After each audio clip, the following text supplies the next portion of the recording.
So kita lagi di YouTube channel ARMC Red Montero Crew.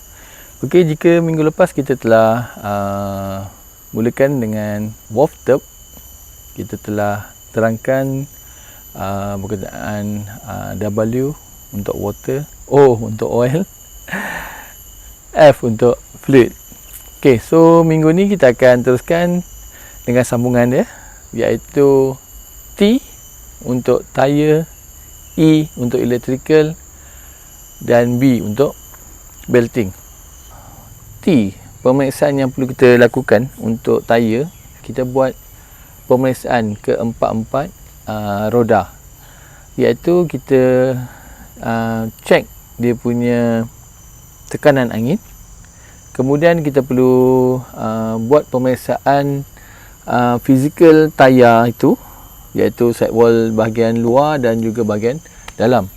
Kerana kadang-kadang kita tak sedar, bila tekanan angin rendah, kita terlanggar batu, ada setengah sidewall ni dia telah bengkak. Tayar ni selalunya dia punya pressure jika pagi dalam keadaan sejuk, dia akan bacaan yang sebaiknya dalam 25 PSI lah. Sebab bila dia panas, tayar ni akan mengembang, jadi tekanan tu akan berubah. Okey, untuk E lah untuk electrical. Seminggu sekali sebaik dia kita buat pemeriksaan rutin, iaitu kita perlukan seorang rakan kita, kita di dalam dan rakan kita di luar. Okey, yang pertama kita onkan switch lampu kecil kita. Okey, kemudian kita minta rakan kita untuk perhatikan kedua-dua lampu, adakah dia menyala ataupun tidak, dan juga kedua-dua lampu belakang. Okey, lagi satu bahagian electrical yang perlu kita ambil berat ialah terminal bateri. Okey, kita kena pastikan bahawa terminal bateri ini sentiasa ketat dan juga bersih. Ada ketikanya bila kita cek kita punya bateri, ada kalanya kita nampak ada garam yang berwarna putih di sekitar terminal bateri. Okey, so untuk kita membersihkan garam yang berada di terminal bateri ni, cara dia mudah sebenarnya. Kita ambil air panas, kemudian kita jerus. Ada juga setengah orang menggunakan WD-40 pun boleh juga, tetapi saya lebih syorkan kita menggunakan air panas, sebab air panas dia lebih bersih. Okey, seterusnya yang terakhir, huruf B, iaitu belting.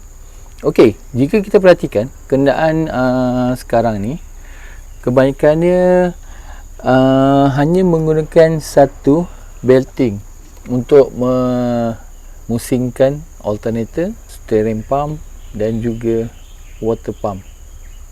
Okey, jika kita perhatikan kenderaan yang lama, dia menggunakan sekurang-kurangnya 3 belting. Jadi di sini kita perlulah membuat pemeriksaan. Okey, cara untuk kita memeriksa ketegangan belting ni, kita boleh tekan dia menggunakan jari. Maksud dia, jika begini ketegangan dia sudah mencukupi. Okey, so bagaimana kita nak tahu adakah belting ini dalam keadaan baik atau tidak? Okey, di sini saya ada contoh belting dia. Okey, kalau kita perhatikan satu belting yang akan memusingkan kipas radiator, kemudian dia akan memusingkan juga water pump, dia akan memusingkan juga steering pump, dan yang terakhir dia akan memusingkan alternator. Jadi jika ini terputus, maksud dia kereta kita, enjin kita masih boleh hidup, tetapi efek dia, kita punya enjin akan cepat panas sebab water pump tidak berfungsi, dan juga alternator kita tidak berfungsi. Kita boleh cek secara fizikal ya, di bahagian luar tiada kesan-kesan retak.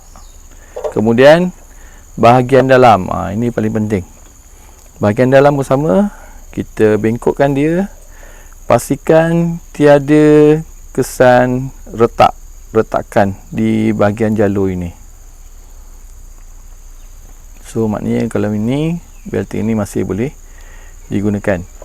Jadi nasihat saya, jika kita hendak membuat satu perjalanan yang jauh ataupun kita perlu masuk hutan, pastikan kita membawa satu bel simpanan di dalam kita punya kereta. So maknanya apa yang perlu kita ingat sekarang, untuk mudah kita ingat, setiap pagi kita hanya ingat perkataan WAFTEP: water, oil, fluid, tire, electrical dan belting. Jika ada sebarang pertanyaan, boleh terus komen. InsyaAllah saya akan membalas.